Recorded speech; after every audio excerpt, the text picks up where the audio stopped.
That was some kind of bingo going on over there. I don't know what's going on. Anyways. Oh, I know what's going on. Thank you to the witnesses for coming here today. I apologize for the treatment that the four of you have been subjected to. And Governor Walz, I just have to say, I know you're getting a lot of grief from the majority here, but you know, we are talking about individuals who have cheered on an individual who issued a Nazi salute from behind the presidential seal of the United States of America, who have cheered on the pardoning of individuals who attacked the United States Capitol and flew a Nazi flag and the flag of the Confederacy, traitors to the United States, sworn enemies of the United States of America, through the capital of this nation.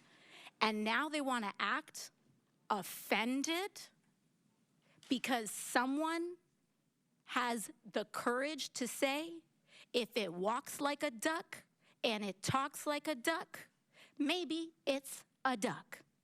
So I want to thank you for not wavering to their bullying, which is unconscionable and sad to see. So I just wanted to let you know that, Governor. Thank you.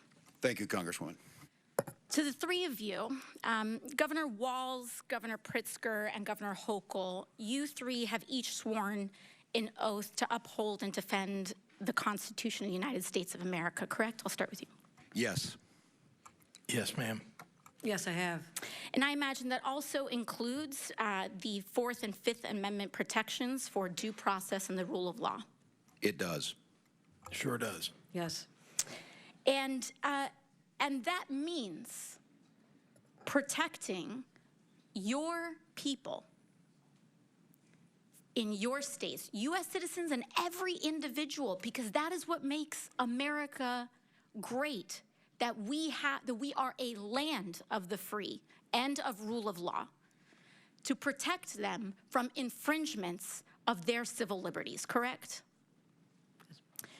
Now, what we are seeing is a pattern where ICE is breaking the law.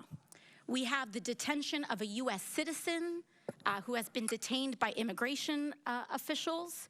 We have ICE here that has also blamed and arrested U.S. citizens for being simply suspected of being an immigrant, largely because of their appearance. In January, a Chicago-based U.S.-born citizen, Julio Noriega, was arrested by ICE and held in custody for over 10 hours. In April, a Florida Highway Patrol officer pulled over Juan Carlos Lopez Gomez, a United States-born citizen, and arrested him on suspicion of being in the country illegally. He had his real ID, his Social Security card, his mother presented his birth certificate, and they still didn't let him go. In May, U.S. citizen Leonardo Garcia Venegas was filming an ICE raid. He was arrested by ICE. In May, a veteran and U.S. citizen who is Puerto Rican, was detained during an ICE raid at his workplace in New York City. That's called a paper bag test. And your job, Governor Hochul, is to protect people from that kind of infringement, correct? Yes. Because all of us must adhere to the law, and no one is above it.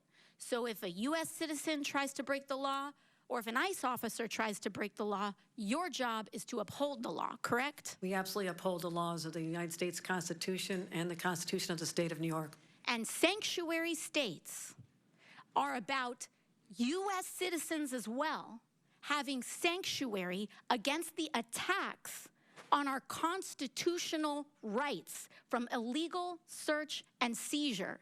There is nothing preventing ICE from issuing a warrant and you having complete compliance with their request. Correct, Governor Hochul?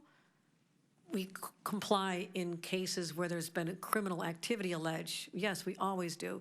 But we're not involved in civil immigration enforcement because our state police that I control have to deal with other crimes that they're solving. And apologies, I just have 10 seconds left. But when they say illegal versus legal immigration, they are trying to end legal status in the United States as well. Correct, Governor Pritzker, with the end of TPS and making people undocumented by removing legal status, ending legal status, and then having the audacity to call them illegal when they were here documented, correct? Taking students' visas away from people, taking their legal right to be in the United States away from them when they've been granted maybe years earlier to stay. So I don't want to hear about how this is about illegal versus legal immigration. They are attacking legal status and removing legal status. The Republican majority is anti-legal immigration in the United States. And I want to make that very clear, and I yield back.